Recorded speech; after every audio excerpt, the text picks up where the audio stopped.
Bonjour à toutes et à tous.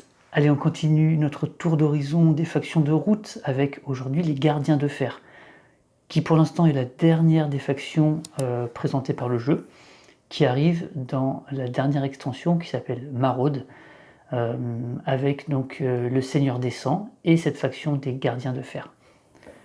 C'est une faction qui est très intéressante et qui est assez difficile à jouer. Elle est facile à comprendre, mais elle est assez difficile à mettre en place en fait. On va regarder derrière.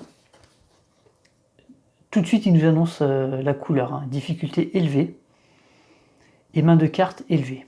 Voilà, donc c'est quelque chose qui peut poser des problèmes. Après, la fabrication, on s'en fout un peu, on en a moins besoin. L'agressivité, on en a moins besoin, mais un petit peu quand même, parce que vous allez voir qu'on va devoir contrôler des clairières pour que cette faction soit efficace. Mais aussi, on peut s'en sortir même sans contrôler les clairières, en sacrifiant des cartes, hein, tout simplement. Donc on va regarder la mise en place. Alors pour une fois, j'ai pas déjà fait la mise en place, parce que je voulais qu'on voit un petit peu ensemble, parce que cette faction a une mise en place un peu particulière. Alors je vais me mettre là pour éviter la lumière. Ok, donc là dans la mise en place, ils disent prenez les 12 jetons reliques, donc voilà, et mélangez les faces cachées, placez-en un au hasard dans chaque bois. N'oubliez pas que les rivières ne divisent généralement pas les bois. Ok, donc comme il faut placer des choses de façon aléatoire, c'est toujours un peu embêtant dans ce genre de jeu parce que comment je fais en fait? Donc en fait l'idée c'est d'en faire une pile comme ça, on coupe, et puis on prend par dessous en fait. Et comme ça on ne sait pas du tout ce qu'on met. Donc le premier bois qui est là, donc je rappelle, un bois c'est une forêt qui est entourée de chemins et de clairières. Donc ça par exemple, c'est un seul bois. Ok, ça, ici là, c'est un bois. Ici, ce n'est pas un bois parce qu'il est sur le bord, il n'est pas entouré par un autre chemin ici. D'accord? Donc la première relique, hop. Voilà. Et moi ce que je fais quand il y a une rivière, je le mets sur la rivière. Je vais considérer que la relique elle est dans la rivière. Et comme ça c'est bien au centre. Si je la mettais ici, c'est facile après de se tromper et de considérer que le bois c'est juste ça, parce qu'à un moment quand il y aura plein de pièces, on peut oublier un petit peu que la rivière ne coupe pas, et c'est vrai que ça peut donner l'impression que la rivière coupe les bois, mais en fait c'est pas le cas. Donc je les mets bien au milieu, et ça évite un peu les erreurs. Donc on répartit une dans chaque bois. Donc là c'est pareil, hop, je la mets sous le pont, ici dans la rivière, et ici sous le petit pont de bois. Voilà, donc là normalement j'ai mis une dans chaque bois. Vous avez un bois en haut, les deux bois qui sont ici, un bois à droite, un bois ici, un bois ici, un bois ici. Ok, c'est bon. Ensuite ils nous disent, donc un dans chaque bois. Très bien. Ensuite on continue la mise en place. Placez 4 guerriers dans une clairière, dans un coin qui n'est pas la clairière de départ d'un autre joueur évidemment. Donc par exemple on va se placer là, hein, puisqu'on est proche de la caméra, donc je vais placer 4 guerriers ici. 1, 2, 3 et 4. Hop là. Désolé bonhomme. Et puis 4 guerriers dans une clairière sur un bord et adjacente à la clairière choisie. Donc là du coup il ne me reste que deux choix. La clairière ici qui est sur un bord et adjacente, et la clairière ici qui est sur un bord et adjacente. Bon, je vais la mettre devant. Ou non, je vais la mettre ici. Et on met 4 guerriers ici. Une fois qu'on a fait ça, on place aussi équitablement que possible et face cachée le reste des reliques au hasard dans les bois cette fois qui ne sont pas adjacents aux clairières contenant vos guerriers. Donc ça veut dire qu'en fait en début de partie, on va être adjacent à une relique, ici, ici et ici, qu'on va pouvoir aller chercher, et puis dans les autres bois, on va rajouter des reliques. Donc ici ce n'est pas adjacent, on en met une deuxième, ici c'est pas adjacent, on en met une deuxième, ici pareil, et puis je vois qu'il m'en reste une, donc en fait on choisit finalement dans quel bois on va le mettre, et donc là c'est assez stratégique, parce que vous voyez il y a un bois ici, qui est un grand bois, et il est entouré de 1, 2, 3, 4, 5 clairières. Alors que les autres sont uniquement entourés de 4 clairières. Donc ça serait peut-être plus malin de ne pas mettre le troisième ici, et de le mettre plutôt ici. Et là on voit que le hasard fait que, alors c'est marrant ça, le hasard fait que ici il y a 2 reliques de type bijoux, et ici il y a 2 reliques de type tablette, et il me reste une tablette. Donc en fait j'ai envie de la mettre ici. Comme ça, si jamais j'arrive à récupérer toutes les reliques ici, c'est que des tablettes, et du coup avec le même relais, je vais pouvoir toutes les extraire, toutes les restaurer en même temps. Voilà. Ça c'est la théorie, hein. En pratique, il y a peu de chances que ça se passe comme ça, mais j'essaie de mettre toutes les chances de mon côté. Voilà, et une fois qu'on a fait ça, eh ben, on retourne le plateau, on met machin, on met nos cartes. Voilà. Pour ça, il n'y a pas de difficulté. Mais c'est vrai que je voulais juste montrer ça parce que ça fait partie déjà. Il y a déjà une petite partie de stratégie selon où on va mettre la dernière relique par rapport à celle qu'on a déjà placée, vous voyez. Bon. Ensuite, on va regarder un petit peu cette faction. Alors cette faction n'est pas sans rappeler, alors si vous vous souvenez, dans la vidéo précédente, quand j'ai parlé des gardiens, du Seigneur des Sangs, on avait vu que c'était une faction qui ressemblait beaucoup à l'Alliance de la Forêt. Elle avait les mêmes idées, hein, de soulever le peuple contre les autres factions, mais sauf qu'elle le faisait de manière sanglante et violente. Bah ici, en fait, on reprend un peu le même idée que les dynasties de la Canopée, avec son décret. Ici, c'est un cortège. Et en fait, on va placer des cartes ici, et on va faire les actions qui sont sous les cartes. La différence, c'est que ici, c'est beaucoup moins contraignant par rapport à la Canopée, parce que si on ne peut pas faire l'action, bah, c'est pas grave, on ne la fait pas. Voilà, on n'est pas sanctionné si on n'arrive pas à faire l'action. J'attends la mise au point, s'il te plaît. Allô? Voilà. Mais il y a quand même, voilà, une action qui est associée à chacune des cartes au-dessus. Donc ça, voilà, ça ressemble un petit peu quand même. Donc il y a une petite réflexion à faire, mais comme je disais, c'est moins important parce que voilà, on n'est pas sanctionné, mais vous allez voir que le placement des cartes là va être quand même, il va falloir quand même y réfléchir, hein. Alors si on regarde un petit peu je vais mettre un petit peu plus de luminosité. Si on regarde un petit peu le plateau, qu'est-ce que ça nous dit d'abord? Il y a un petit texte ici. De retour d'exil, vous devez restaurer les reliques perdues lors d'anciens combats. Ok, donc en fait on comprend que on ne sait pas trop qui sont les gardiens de fer. Apparemment c'est des chevaliers. Autrefois ils ont combattu dans cette forêt et ils savent que certaines reliques sont restées sur les champs de bataille, dans les bois. Et donc là ils reviennent tout simplement essayer de récupérer leurs reliques. Donc il va y avoir 2 actions extrêmement importantes. Ça va être de extraire une relique du bois et puis de la restaurer. Et la restaurer, ça veut dire la mettre sur son plateau et marquer les points de victoire au moment où on la restaure. Donc ça va être les 2 actions principales et vous allez voir qu'elles ne sont pas si simples à mettre en place. Ça nous fait aussi penser que cette faction, elle se désintéresse totalement de ce qui se passe en ce moment dans les sous-bois. C'est-à-dire que, alors moi je pars toujours du principe qu'il y a les 2 factions principales, la Marquise des Chats et la dynastie de la Canopée, qui se battent pour reprendre le contrôle de la forêt, hein. Vous connaissez la petite histoire du jeu. Les oiseaux, donc les dynasties de la Canopée sont les seigneurs de la forêt. Donc normalement c'est eux qui sont les dominateurs, les dominants, les seigneurs tout simplement. Et en fait on apprend quand on découvre le jeu que à un moment donné, il y a eu une absence des oiseaux.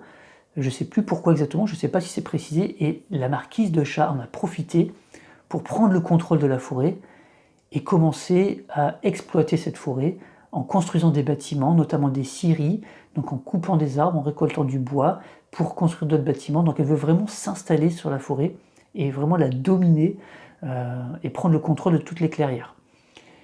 Et donc on apprend que les oiseaux reviennent et en fait ne sont pas du tout d'accord avec ça et veulent reprendre le contrôle de cette forêt qu'ils prétendent être la leur, hein, puisqu'ils sont les seigneurs de la forêt.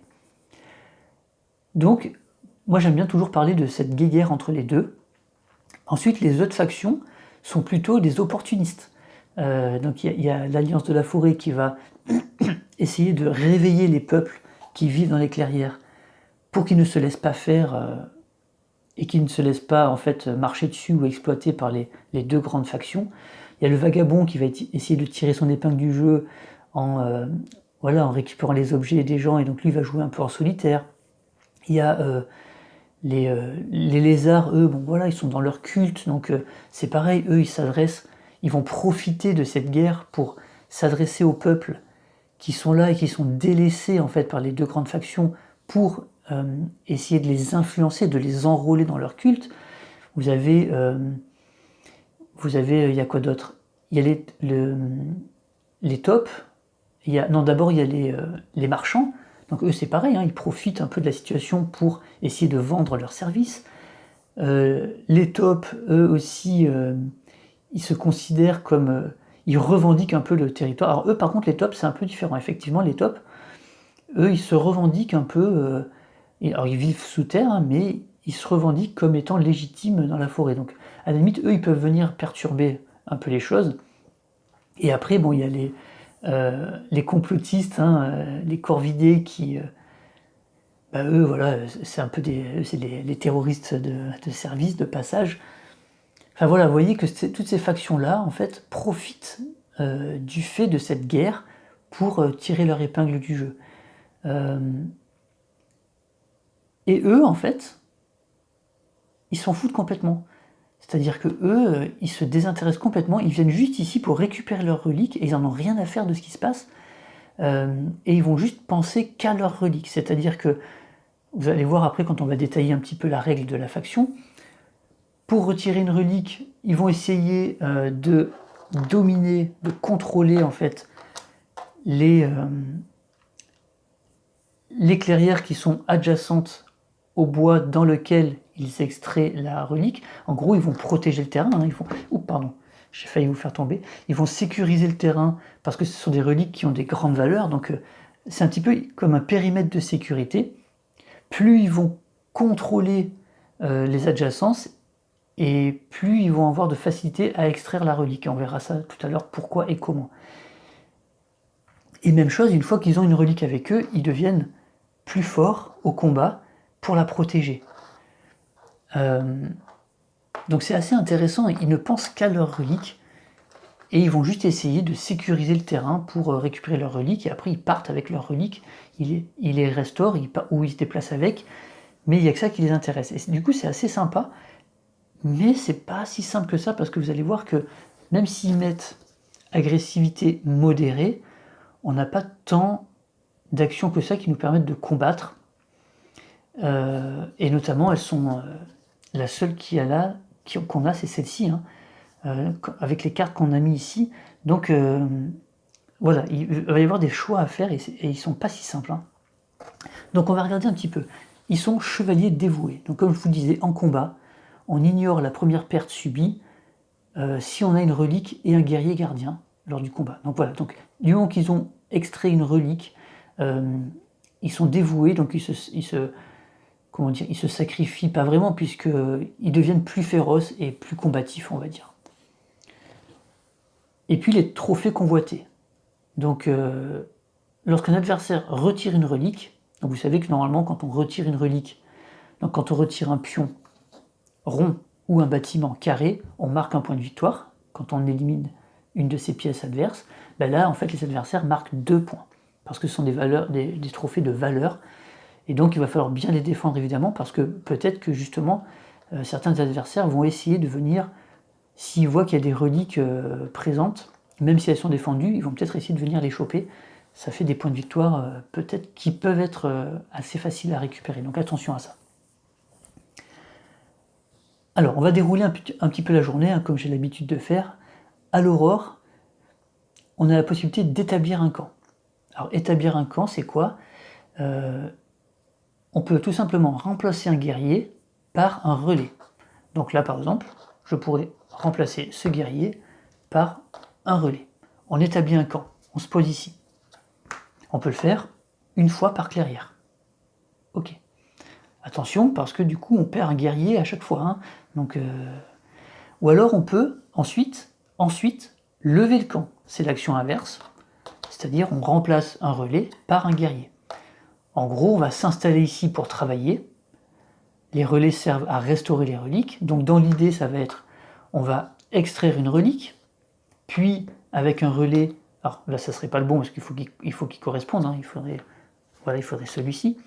Avec un relais, on peut restaurer cette relique, on l'amène sur notre plateau et on marque les points qui sont marqués derrière. Donc là, on marquerait 3 points d'un coup. Et puis, une fois qu'on a terminé notre travail ici, on lève le camp, hop, et puis on peut partir. Mais on peut très bien aussi extraire et puis se déplacer, puisque les guerriers, chaque guerrier peut transporter une relique. Donc on peut extraire et puis partir. Et comme je vous le disais ici, mais voilà, ça va être attention, parce que ces reliques-là vont être peut-être convoitées. Donc il va falloir toujours être présent pour les défendre. Une fois qu'on a fait ça, on peut recruter. Et donc vous voyez un petit peu j'allais dire la subtilité, mais presque la perversité de l'action. Parce que recruter, c'est autant qu'on veut. On peut dépenser une carte pour placer 2 guerriers dans un relais. Donc une carte de la couleur dans laquelle est le relais. Donc vous voyez que l'ordre, hein, établir un camp, donc on retire un guerrier, on s'installe, puis on peut lever le camp, mais si on lève le camp, on récupère un guerrier, mais par contre on ne peut plus recruter, parce qu'il n'y a plus de relais.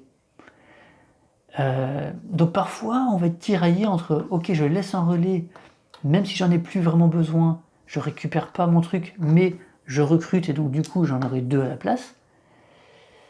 Voilà, donc il y a cette réflexion à faire, parce que l'ordre ici est important. Hein. Rien n'empêche après de partir, de laisser le relais ici, et plus tard de lever le camp à cet endroit-là, et de faire en sorte que ce guerrier rejoigne les autres, évidemment, bien sûr. Ensuite, on passe à la phase de jour. On peut fabriquer des objets avec les relais. Donc encore une fois, les relais ne sont pas censés rester sur le plateau, puisque déjà on n'en a que 3. Ils servent à restaurer les reliques qu'on a extraites, mais après, on lève le camp, on n'a plus besoin de rester dans cette région. Donc c'est pour ça que la fabrication, elle n'est pas si simple à effectuer, même si ici, ils mettent fabrication modérée, parce qu'on va essayer, dans le sens où, de toute façon, on va avoir besoin d'avoir des relais, donc on va peut-être potentiellement essayer de fabriquer des objets, mais c'est pas une faction où on va fabriquer beaucoup d'objets, voilà, parce qu'on n'a pas forcément, on a envie en fait d'utiliser nos cartes pour les mettre dans le cortège, plutôt que de fabriquer des objets avec. Donc encore une fois, il y a toujours cette réflexion à avoir, un objet qui vaut 3 points de victoire, est-ce que c'est pas plus intéressant, si on peut le construire, de le construire, hein, parce que 3 points de victoire dans ce jeu, c'est important. Hein. 3 points de victoire, c'est 10% de la victoire finale, hein, puisque c'est le premier qui arrive à 30. Hein. Donc voilà, c'est pas négligeable. Hein. Donc en fait, à chaque situation, il y a une petite réflexion à avoir. Et ensuite, on arrive à l'action principale qui est de agir avec le cortège. Et donc là, on va utiliser les cartes qu'on aura placées ici. Donc on commence la partie avec une carte oiseau dans chaque emplacement.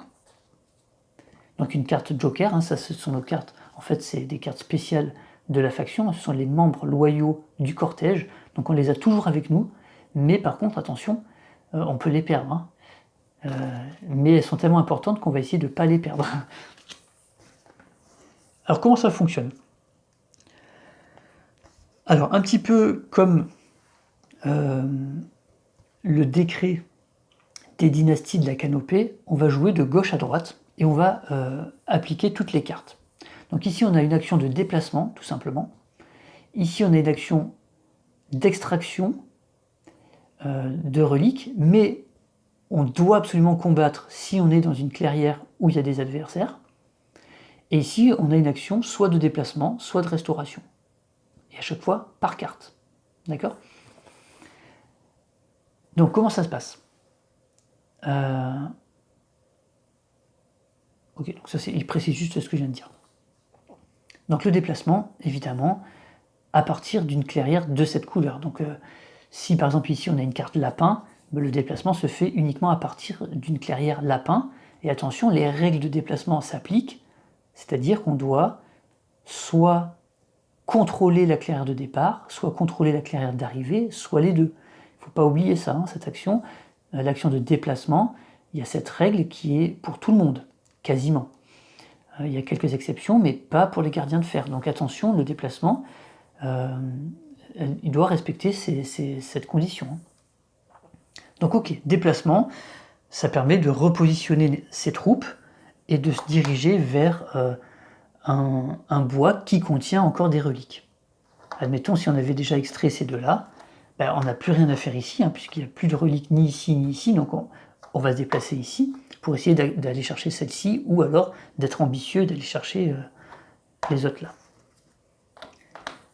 Ensuite, une fois qu'on s'est déplacé, donc comme je disais, on doit combattre dans la clairière qu'on active, s'il y a du monde, et ensuite on peut extraire si il y a une relique présente, et si on le souhaite, on n'est pas obligé d'extraire. Parce qu'évidemment, extraire c'est une action qui est difficile. Il nous précise extraire. Si vous contrôlez la clairière avec un guerrier gardien. Donc la seule condition pour extraire, c'est d'avoir un guerrier gardien et de contrôler la clairière. Donc si on la contrôle, mais uniquement avec des jetons, on ne peut pas extraire, il faut absolument un gardien pour extraire, et il faut contrôler, voilà. On retourne la relique qu'on convoite, donc par exemple ici, on retourne celle-ci, donc on voit sa valeur, les valeurs vont de 1 à 3, et là justement il y aura une petite approche stratégique à avoir, mais on le verra tout à l'heure si j'oublie pas. Donc on la retourne pour savoir sa valeur et on la déplace donc depuis vers la clairière qu'on a activée pour l'extraire. Mais la condition, enfin c'est pas une condition, ça veut dire que la carte qu'on a utilisée pour l'extraction, donc qui était ici, par exemple, admettons là j'ai utilisé ma carte oiseau, donc ça veut dire que là j'aurais pu extraire depuis n'importe quelle clairière, enfin que je contrôle avec un guerrier, mais de n'importe quelle couleur, puisque c'est un joker. Hop.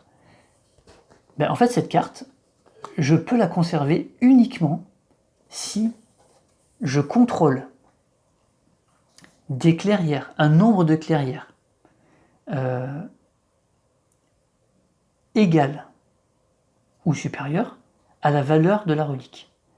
Donc en gros, ça veut dire plus la relique a de valeur, et ça on ne le sait que lorsqu'on l'extrait, c'est pour ça qu'il faut se préparer en amont, plus la relique a de la valeur et plus elle est difficile à extraire, et en gros plus il va falloir sécuriser le territoire. Dans cette condition-là, si je décide d'extraire la relique, alors là ce serait pas malin de le faire d'ici, mais peut-être que si avec un oiseau je peux le faire d'ici pour la ramener plutôt vers le centre du plateau, mais si j'avais qu'une carte lapin, ben je l'aurais extraite ici. Mais au moment où je l'extrais, je regarde 3, il faut absolument que je contrôle 3 clairières adjacentes à ce bois pour pouvoir garder la carte qui m'a permis de l'extraire. Vous comprenez le truc? Donc quand c'est une carte oiseau, on veut absolument remplir ces conditions. Si j'avais une carte renard ici, ben, peut-être que je me fous un petit peu de défausser cette carte renard.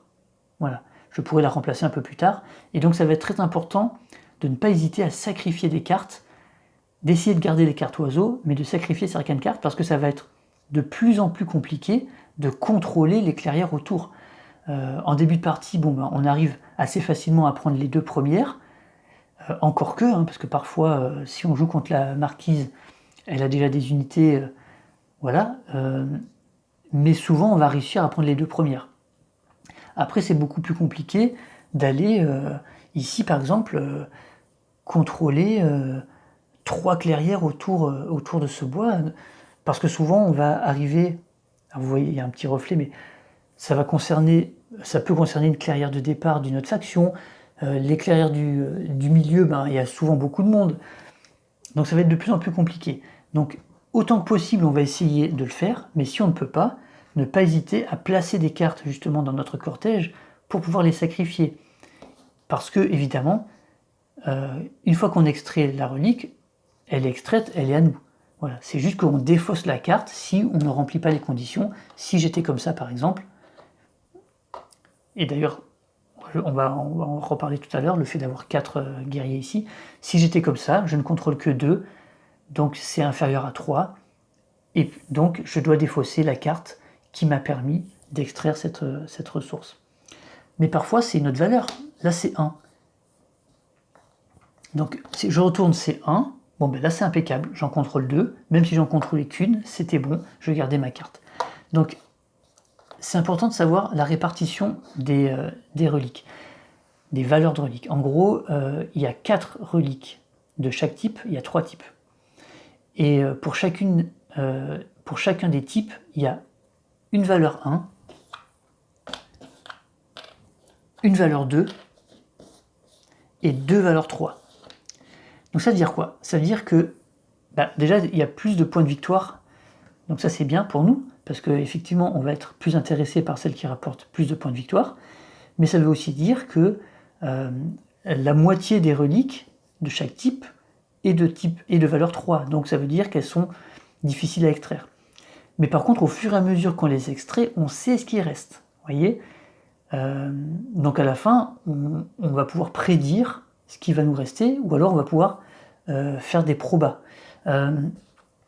Si j'arrive à extraire au début une valeur 3, ben je sais qu'après, j'ai plus qu'une chance sur 3 de retomber sur une valeur 3. Donc je peux prendre le risque de ne contrôler que 2 clairières, parce que j'aurai qu'une chance sur 3 de perdre ma carte. Ok.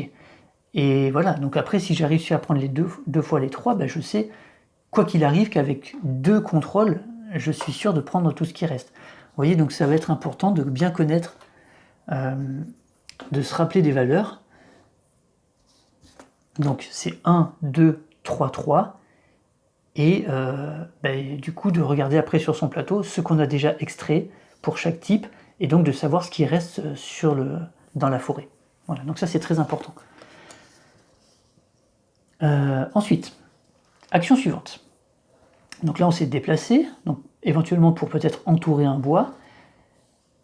Ensuite on a combattu si besoin, et puis on a extrait, et ensuite on a la possibilité soit de se redéplacer en emmenant la relique avec nous, soit de la restaurer si on avait au préalable établi un camp. D'accord? Et là il y a encore une autre subtilité, parce que l'extraction est difficile, mais la restauration, elle est encore plus difficile. Donc, déplacer, c'est déplacer, il n'y a pas de problème. Juste, il faut savoir que chaque guerrier qui se déplace peut amener avec lui une relique qu'on a extrait, d'accord? Mais la restauration, c'est prenez autant de reliques que souhaité, du même type que le relais de la clairière. Donc, on va rappeler, donc c'était comme ça. Donc, admettons ici, je me trouve dans cette situation. Donc, j'ai un relais qui permet de restaurer les statuettes. Et ici, j'ai une statuette. Donc, je retourne ma statuette. Alors, c'est une valeur 3. Bon, ok, valeur 3. Je ne contrôle pas 3 clairières adjacentes à ce bois, donc je perds la carte renard qui m'a permis d'extraire depuis cette clairière renard. Ok. Parce que j'avais pas envie de sacrifier un oiseau, j'avais prévu, j'avais un renard, très bien. Donc je récupère ma relique ici. Ok. Maintenant, j'ai besoin de l'extraire. Alors, comme j'ai le relais qui correspond à la relique, je peux décider d'extraire, à condition d'avoir évidemment ici une carte renard ou j'utilise une carte oiseau. Mais encore une fois, attention, on ne va pouvoir garder cette carte qu'à une certaine condition. Donc encore une fois, c'est pour ça que ça va être important d'utiliser des cartes de couleur plutôt que des oiseaux, surtout quand on sait qu'on va les perdre. Donc je défausse cette carte et j'arrête mon action si vous contrôlez moins de cartes, moins de clairières de cette couleur que la valeur d'une relique prise. Ça veut dire que une fois que j'ai extrait ma relique de valeur 3, je suis dans une clairière renard. Si je veux la restaurer avec mon relais qui correspond à ma relique, eh ben je vais devoir contrôler 3 clairières renard pour ne pas perdre la carte qui me permet de restaurer. Et ça, vous vous doutez que c'est bien plus compliqué.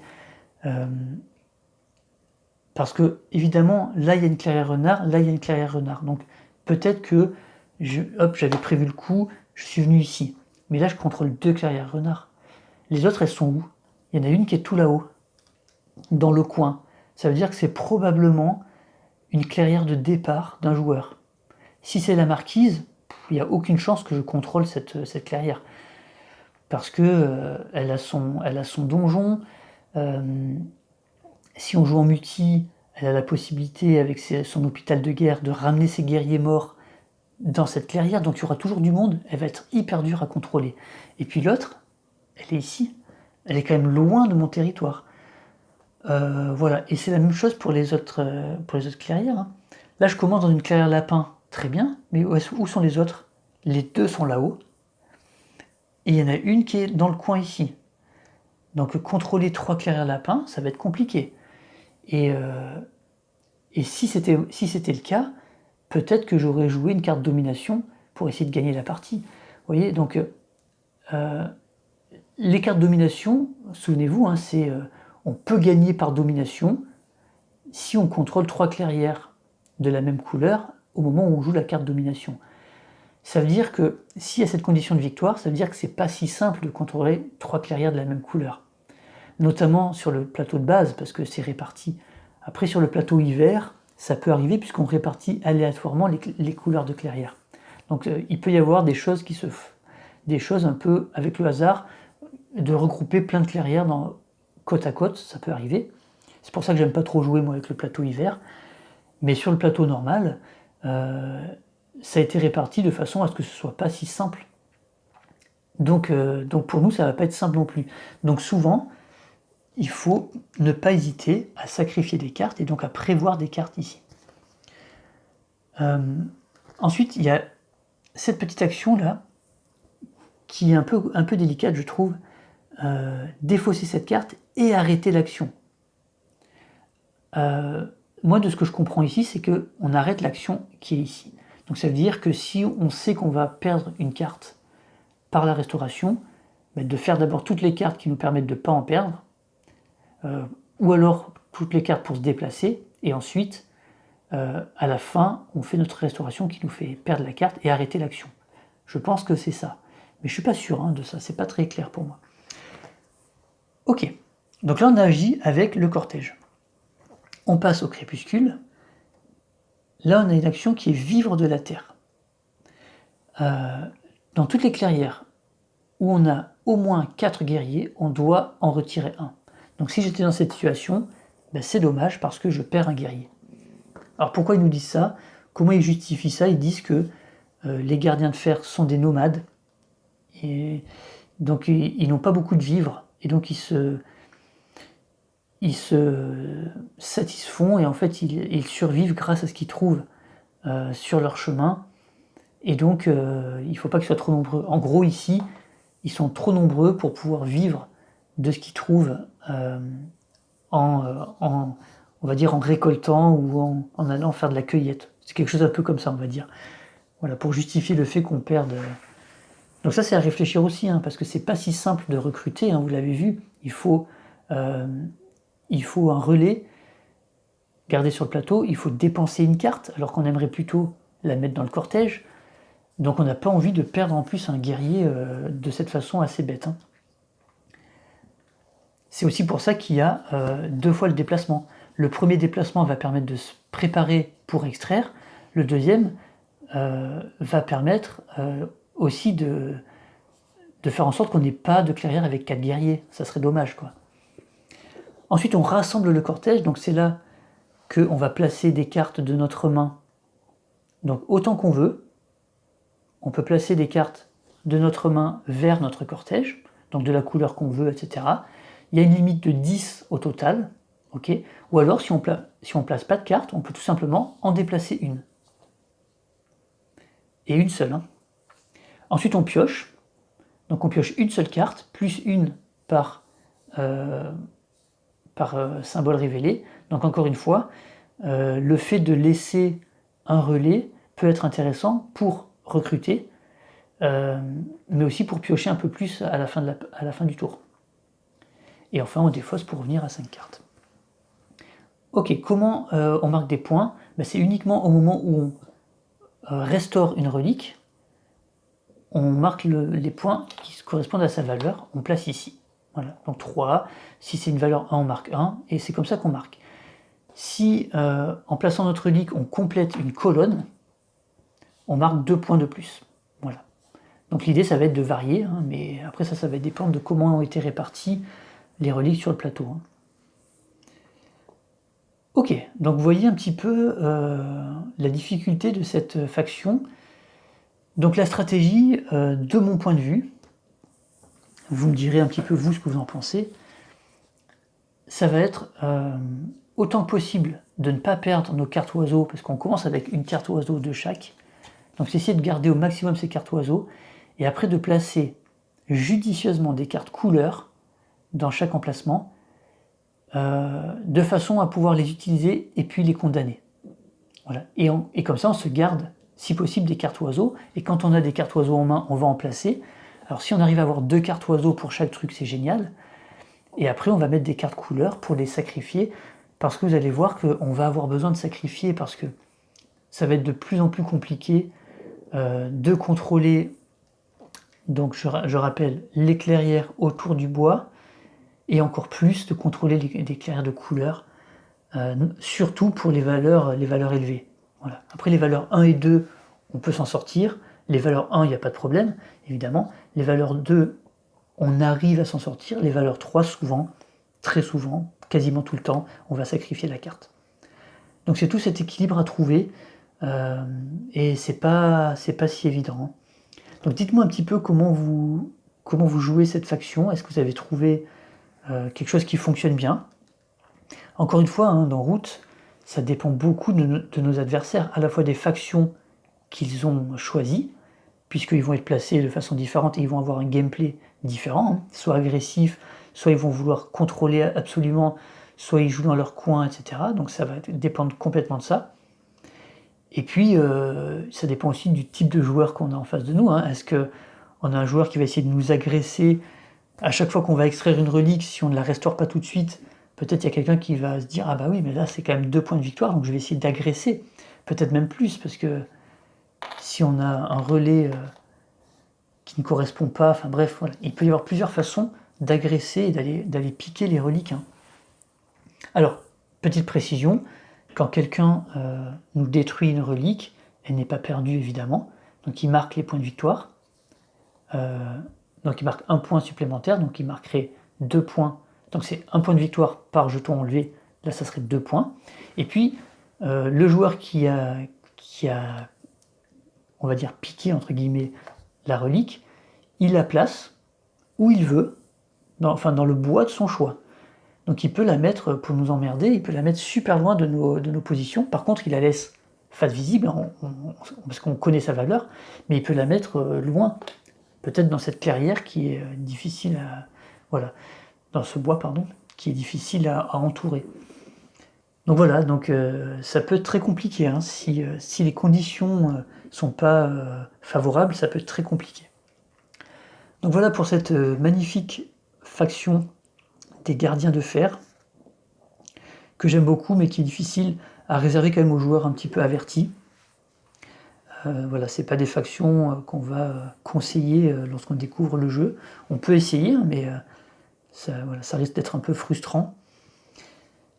Dites-moi un petit peu, vous, comment vous la jouez, et puis surtout, le petit pouce si vous aimez le contenu, partagez, parlez de la chaîne, commentez, et puis moi je vous dis à bientôt pour d'autres vidéos de route, évidemment. Allez jouer bien, ciao.